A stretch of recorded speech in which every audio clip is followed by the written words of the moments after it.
Thank you for joining. I'm here with Ed. He's been in the logistics and supply chain industry for over 21 years now. He's been a sales focal for Evergreen Shipping.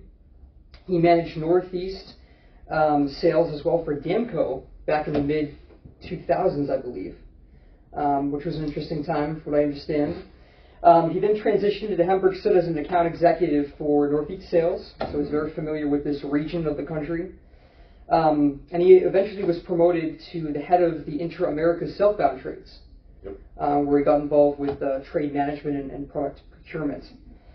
And most recently, he is the head of the Oceania Trade, as well as the executive sponsor of Fiji Water. Both of these roles currently with Maersk, which is our affiliation. He holds a bachelor's degree in business and management from Monmouth University, and he is an MBA from the great university, Montclair State. That's right. New Jersey's finest. And lastly, and most importantly, he's a lifelong Giants fan to boot. So we're happy to have Ed on today's conversation. Yes, and if this is airing during the 2024 season, I'm so sorry, but yes, I agree with what everybody's thinking right now. It's been a tough sled of it, that's for sure. A little bit. Great. Well, really appreciate your time today. There's a lot we can talk about. But I think one of the things I wanted to initially begin with is just some of your background. Can you share a little bit about your personal and professional interest in the maritime industry? How did you get involved? I think a lot of us, it kind of finds us versus us seeking it. So I'm curious if you had a similar experience. Yes. Oddly enough, I knew nothing about anything shipping. You see a container on a road, you don't know what it actually does. You know that your products that you buy, say made in China or from wherever, but how does it actually get here?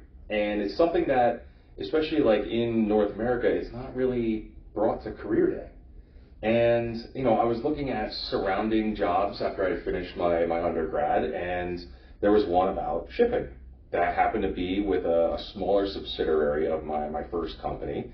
And I was like, you know what? Let me apply, give it a shot. Let me see what it's all about.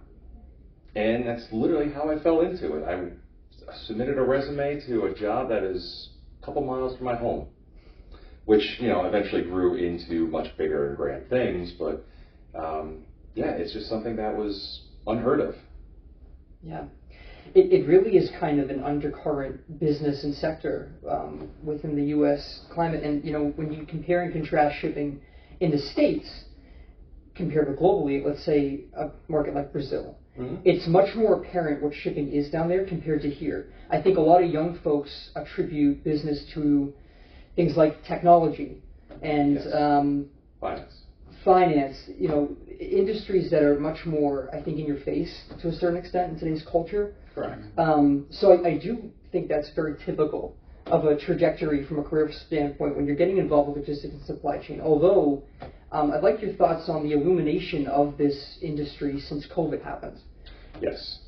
Yes, since COVID, a lot of people on lockdown were starting to ask the question, where do my products come from? And it started to build. From there, you could see a lot more universities around the world started developing more supply chain classes. Doctorate programs to allow for further education of our younger youth have started coming out. There have always been certifications like in supply chain management or being a professional logistician, but that's only things that you heard of once you were in the industry. And since COVID, it's, especially like you were alluding to countries like Brazil or even Europe or even in the Caribbean, where you are strictly a consumption country that depends on food, some of the basic needs. Like you're very well aware of how things get from A to B, and you make that a part of your daily lives with timing. So COVID was very, very drastic for a lot of parts around the world. Yeah, very much agree. And even more recent news stories, even in the U.S., with the Baltimore collapse story. It's just bringing to light in the media different anomalies in shipping that I think potentially weren't really understood fully within the professional and even educational circles. So in that vein, you have a quite expansive history of both undergrad and graduate degrees. Yes. And exposure to those fields. How has that translated into your maritime professionalism? I would say in the role that I'm in now, I'm using a lot more of those finance classes, understanding what a P&L is and, what are these financial terms that are so important to organizations. But also too, like macroeconomics. It's a class that I did not think I was actually going to like or ever going to need, because they always had international business classes, but again, now when you're looking at it, from Baltimore collapse or even having a vessel clogging up the Suez Canal, there's a lot of pivoting that needs to be done of certain products that people rely on. So knowing supply and demand, economies of scale, how do local trading works, what are traded commodities and how are they affected. So a lot of those things that I'd learned previously were now coming into light. Like the operations management, yes, that's more for local, warehouse, production areas, but things that are on the macro scale, definitely well needed. So combining that with real world knowledge, using those two help make for better decisions. Yeah, good point there. And I think, Ed, you kind of have to know what you're good at as well, because you could get all the degrees and certifications in the world, but if you're a natural introvert, as an example, you're not going to necessarily thrive in a sales position. Correct. So you kind of have to know yourself and understand what you can do to refine the skills you have and what those talents are. Exactly. There's always a need for upskilling. Always. And whether you're an introvert, extrovert, you could love your job and you're happy with it. That's perfectly fine. But I also implore those people to also keep your eyes open to what also is going on around the world. Because even though you don't want to grow, expand, but you have the ability to make changes, could also have a ripple effect down the line.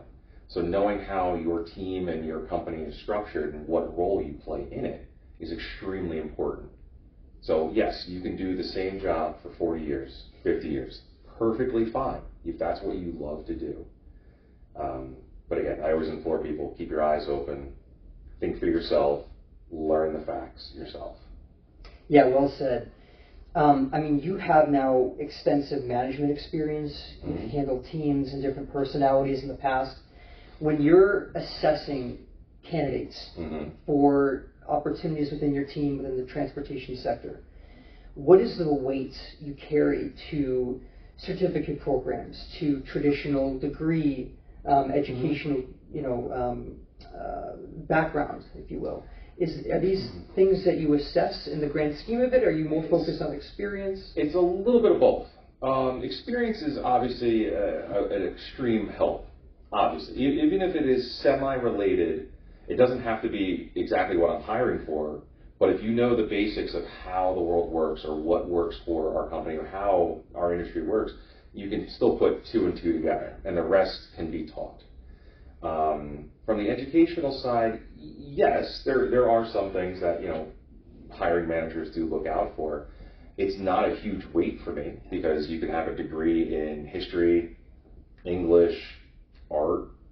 But again, if you have a passion for the industry and you have taken the time to learn as much as you can, but then some of maybe your volunteer work or maybe an internship might also have steered you into the path for applying for this job. Like, that means there's something that you want to bring to the table, and I want to hear.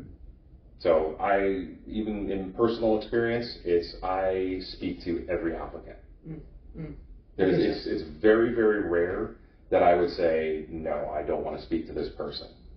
Very, very rare. And it could be somebody that might not have graduated already, or someone, like you mentioned before, had 8 degrees, but never really had the experience. So it's a little bit of a combination of both, is what I'm aiming for.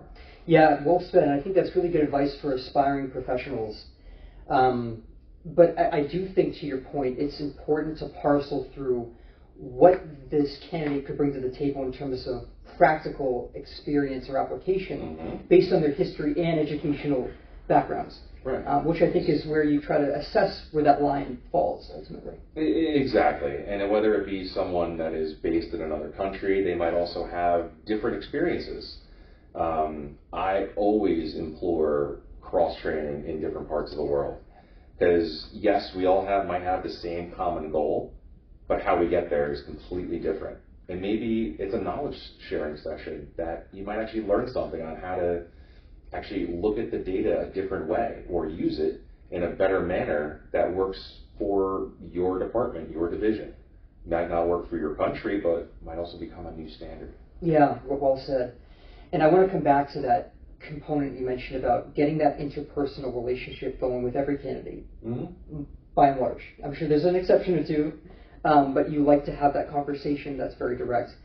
Do you notice, just with this remote work climate and the focus on digitalization, there potentially being some limitations with younger professionals who are now interfacing with colleagues and potential employers just through a screen, where they're missing some of that, let's say, body language amortization, right? Yes. So is this something you're noticing? Have you thought about this in the applicant process? In the applicant process, it's something that was probably right during COVID and immediately right after was the one question was brought out.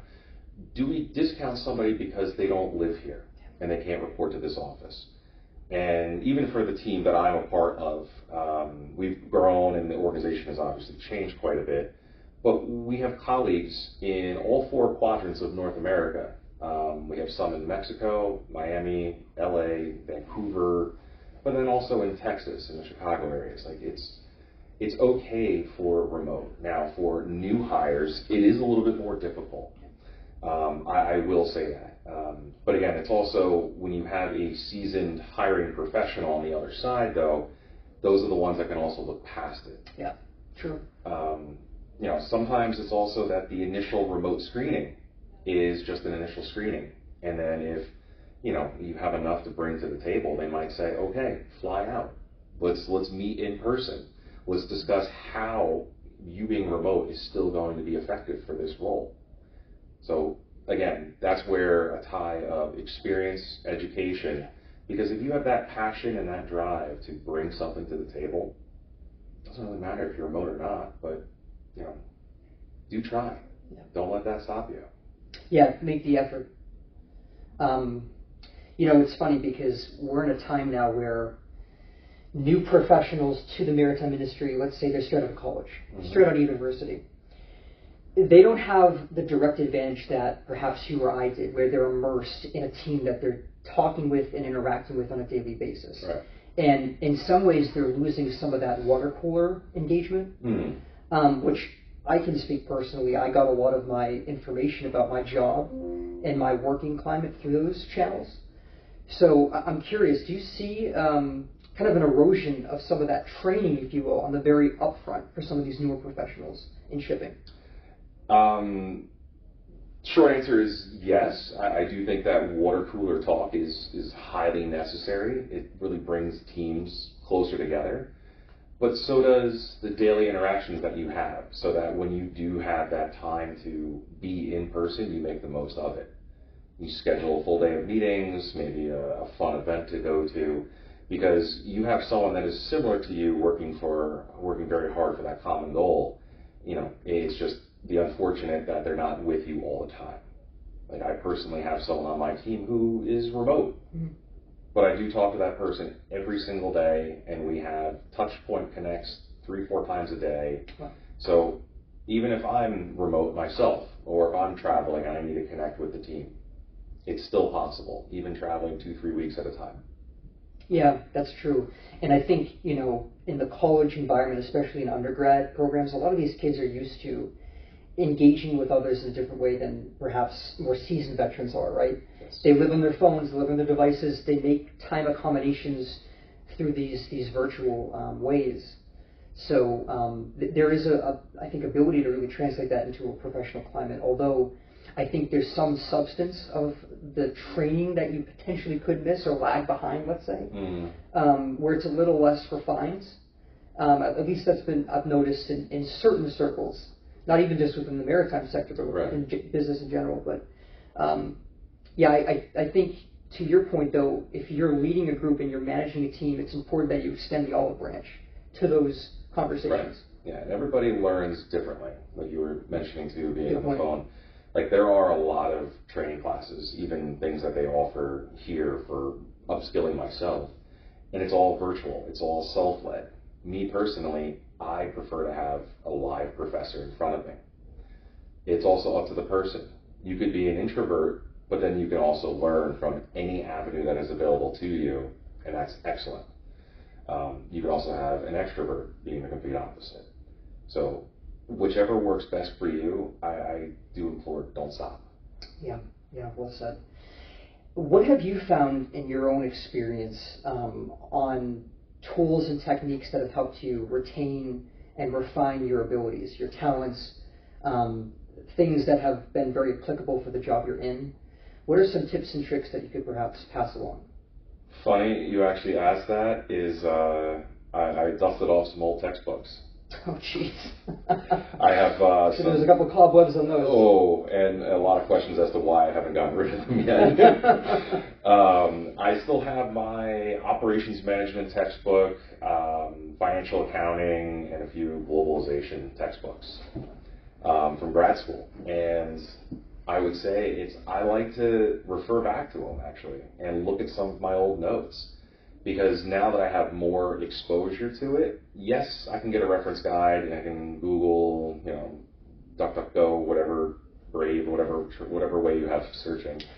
But it's I actually look at some of this old reference material. Like I look at some of my old college projects that I did. Like, what was I thinking when I look at that? I'm like, it should be this way now. And that's from years of experience later on, understanding like, okay, I did get the gist of it, but now it's much bigger.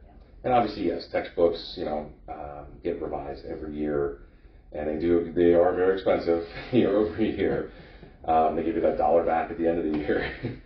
But I do use those things. I really have not gotten too far into Udemy or any of the other free course online. We do have quite a bit on our online catalog that I do have saved and do block time for. I do have aspirations, though, to block off my personal schedule to actually obtain a certification. Yeah, wow. Yeah, good point. And I think that leads me into an interesting question, which is alternative education.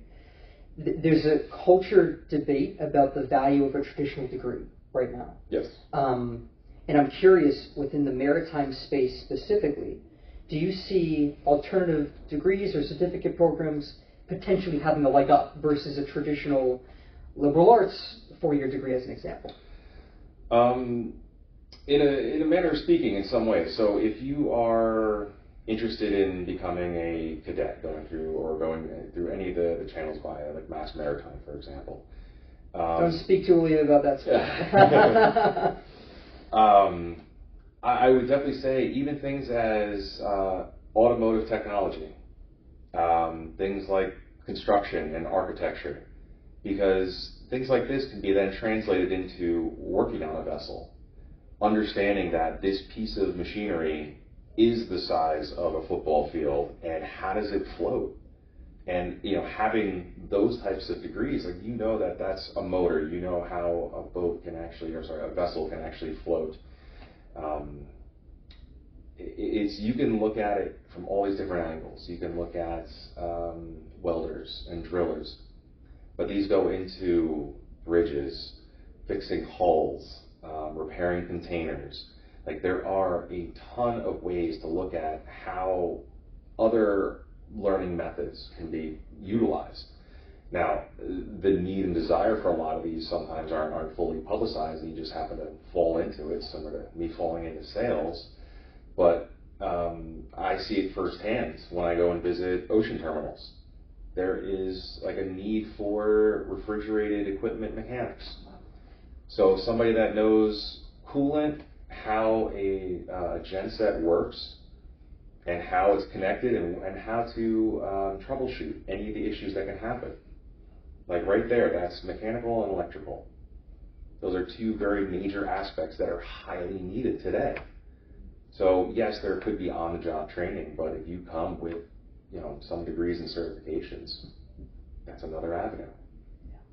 Yeah, those skill competencies that are very practical oriented, I do, to your point, completely underscore the fact there's a massive demand for those right now. Yes. So if you can just go down to your local community college and find one of these real tangible certificate programs where it teaches you mechanics or machine management, you can really be pigeonholed into any kind of company there that has that requirement of specialization. I mean, it starts as early as 10th grade. For 14 and 15-year-olds, there are vocational schools all around the country, and they are half of the high school time. So you have your gen ed, but then you have the specialized time. Once you complete that, you can do your apprenticeship, and then you can further on. And that might lead you into something that you didn't even know was a job position. Yeah, I agree. And in a really interesting sense, too, there is a possibility to avoid this student loan baggage that I think a lot of young professionals feel when you do a different track like what you're defining versus a traditional 4-year degree or even beyond, and really start hitting the ground running early and then potentially work towards one of those other programs down the road. Yeah, it's extremely hard to say at the age of 13 or 14, this is what I want to do for the rest of my life. Very true. I would have either been, an astronaut, a dentist, or an accountant. I could have been any of these things. No, not really. It is extremely difficult, and yes, sometimes you do need to take that step back and pivot, but you don't really know until you try. Right. And student loans, it is expensive. It really is. But again, there's no harm in looking at alternative routes, basic community colleges. Like, they offer fantastic education, and then they're affiliated with a lot of colleges around the world that you can further progress. But it's okay to change. Yeah, I mean, there's that conversation, right, of getting your core classes out of the way in the first 2 years, in kind of an associate's program, and then work to build up something from there.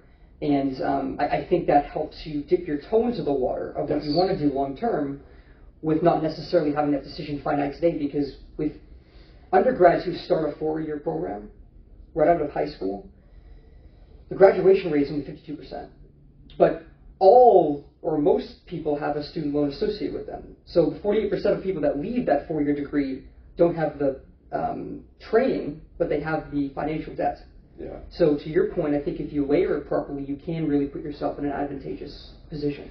Yeah, it's a lot of, like what we mentioned in the beginning, that there's a lot of jobs that are out there that they skip on career day. They definitely do, and it's the ones that are more prevalent and readily available. But again, there's now, with technology and the ability to have search engines, there are many job search engines out there. Take a look. See what job sector is hiring the most, hiring the least, which ones actually have, absolute requirements of X, Y, and Z. Is that something that might interest you? I mean, for when myself, maybe you as well, but like websites like Indeed or LinkedIn weren't around. Absolutely, yeah. So now it's, you can have an AI bot do the crawling for you all over the internet, looking for jobs or requirements, or have one of the AI response teams, give you what's needed, what type of certifications would be needed to apply for this job. Those are all great things, and I do implore everybody, if you don't know what to do with your life and you have some interests, it might be nice to keep those as a hobby, but take a look around.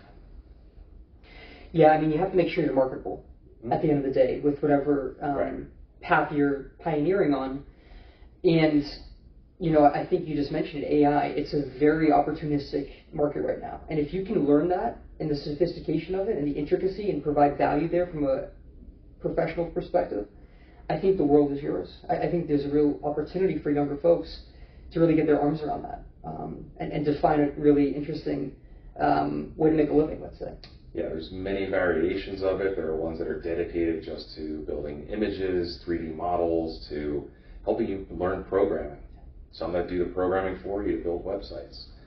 So understanding that is a huge, huge uptake, because that's a full level of internet marketing. Yeah. And there's a demand for it. There's a demand. Continuing to accelerate. So, I know most folks, when they hear shipping, believe that there's vessels and boats out at sea that people are managing and navigating, and that's all well and good, and I think there's a stereotype behind that. You've been in a shoreside capacity in supply chain and logistics for multiple decades now. I'm curious if you could speak to some of those opportunities and illuminate what a young professional could consider with a more, let's say, shoreside position versus one that's a traditional seafaring opportunity. Yeah, I mean, once you're shoreside, it's understanding where all of those products, commodities, cars, how does it get from the middle of the country to being put on dock, to be loaded onto the vessel?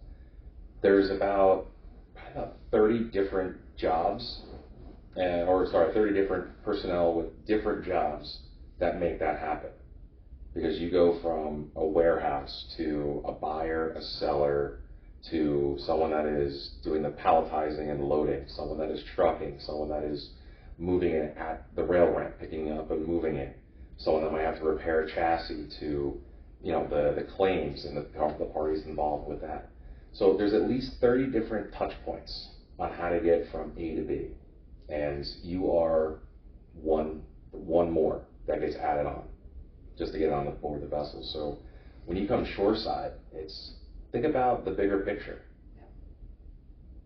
Yeah, I mean, exactly. It's much more sophisticated than just the ocean portion of the transportation move. Yes. There's a lot of intricacies before that cargo gets loaded on a ship, and also when it's delivered in its final destination. And there are avenues to explore from a career perspective. Yes. That, to your point, weave together. Mm-hmm. And I know within Maersk, this is something we're exploring and entertaining. And even to someone like me who has been more focused on the ocean side of things, it is interesting to see just the level of sophistication there. Yes. And different directions that these different products can go in to support the ultimate transportation move. Yep. What within your team is an ability that you treasure? Is it something that's analytically based? Do you value a personal or professional that can break down those internal bureaucratic walls? Do you value soft skills? What are some of those areas that you really treasure? Yeah, I mean, for me personally, I have a small team, but it's extremely diverse. I have an outside-the-box thinker that is always outside the box. Challenges, I have someone that knows operations to and from. Yes, ocean is a part of it, but it's not in this person's wheelhouse, or it's not a part of her responsibility, but she knows it all from prior experience. And then the experience of one of my other gentlemen is he has over almost 30 years of experience as well. So I can't trade that type of level of positivity and discussion points between any of them. And the one thing I do implore with anybody I work with, even when I'm leading a sub-team, is honesty. Wow. If I'm wrong, tell me. Yeah. Please. I don't want to say something incorrect. And again, I will share what I can. I want to make sure that everybody feels confident in the organization that we are in. And if something is wrong, I want to tackle it head on. So honesty and openness is something that I think I've properly instilled in everybody. Yeah, and I think that is way more valuable than those, skill competencies, if you will, at the end of the day. Building up that trust, having that open dialogue, ensuring that folks are going to take care of work assignments that they've committed to. Yes. So, yeah, that's nice that you've helped further emphasize that within your team. And that's clear how that can move and drive business at the end of the day as well. Yes. So, the maritime space, it's very vast, it's global, but I feel like the circles run small. Right? I mean, we're all kind of connecting with each other in different ways. So with that said, over your vast career, have you encountered opportunities of mentorship, whether receiving or even giving? And what are the advantages of that with respect to networking? Because I know when it comes to seeking job opportunities, that's very pivotal. Yeah, we actually have a mentoring program here. We partner with another company that sets up the profiles. And even as a leader, we can even be a mentee. We can actually ask, what do I need to do to further my career? Am I doing this correctly? I want to work here for 20, 30 years because I love my job. I would want to seek out somebody that's got 40 years, nearing retirement. How did you stay here so long? Like, what drove you to stay here and not look elsewhere? So the same thing for myself, being a mentor, is I've had one-on-one through the system, even some from other divisions. Just ask for just general advice, like, how do I get somewhere? And I usually start by asking, going, well, what do you want to do? And always, 99% of the time is, I don't know. Always. Amen. And that's okay. That's okay. But it's the one thing that I do a lot with everyone that asks me for advice is, once you find something that you're somewhat interested in, I go out to that respective manager and pair them. I say, for that person, come with 10 questions about what you're kind of interested in. See if it's even worth it. Because at the end of the day, what the expectations of the role are something that either one, you know nothing about, or two, have no interest in. And you also now just saved a lot of time. So that's something that is also a very positive nature here, and something that I encourage is, let's be open and honest. Yeah. And have that degree of curiosity, to your point, to ask these questions, to seek out these veteran folks, and use them as a lever to understand a certain function and whether or not it's going to pique your interest. Yep. So that's really valuable advice. Ed, I know you've been around for a long time, in many different employers and shipping. And going back to our initial comment about COVID, right? Mm-hmm. It's been my opinion, and I'd love to hear yours, that the age of folks in this industry has been shrinking a bit.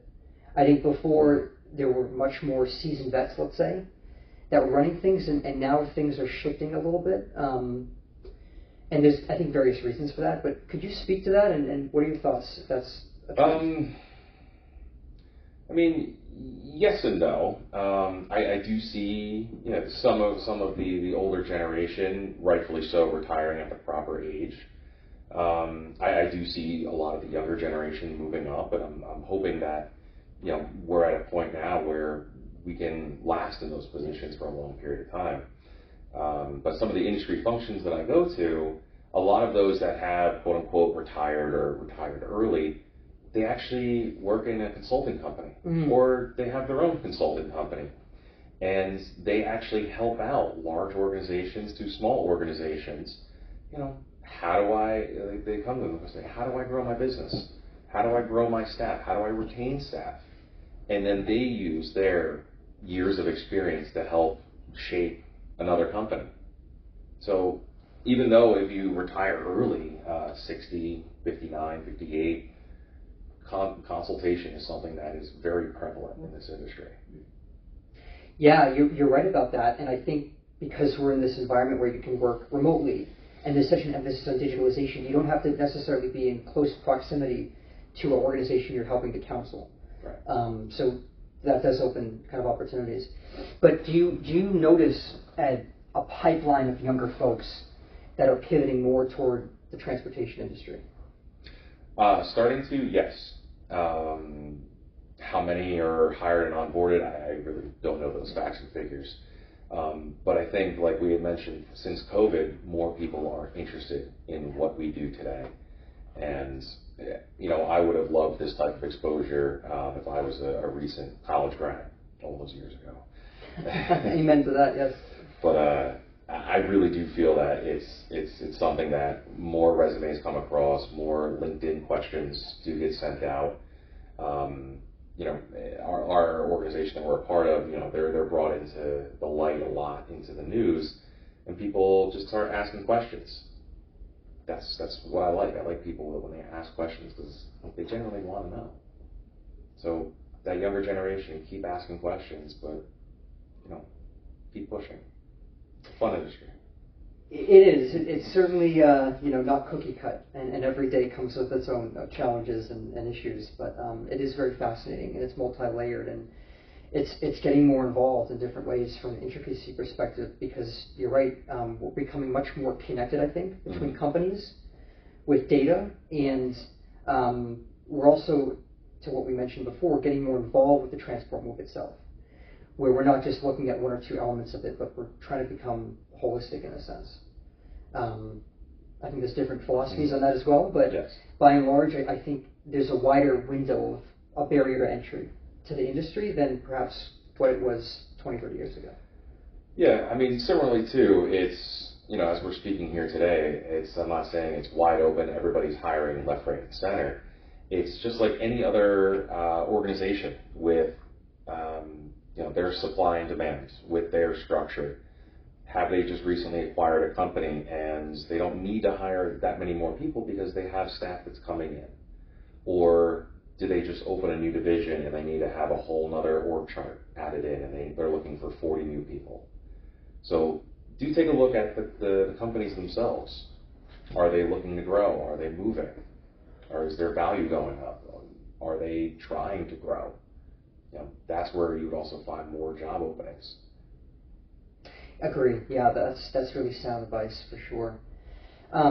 What are your thoughts on the future of the maritime industry? Are there any specific challenges or maybe even opportunities that you can identify?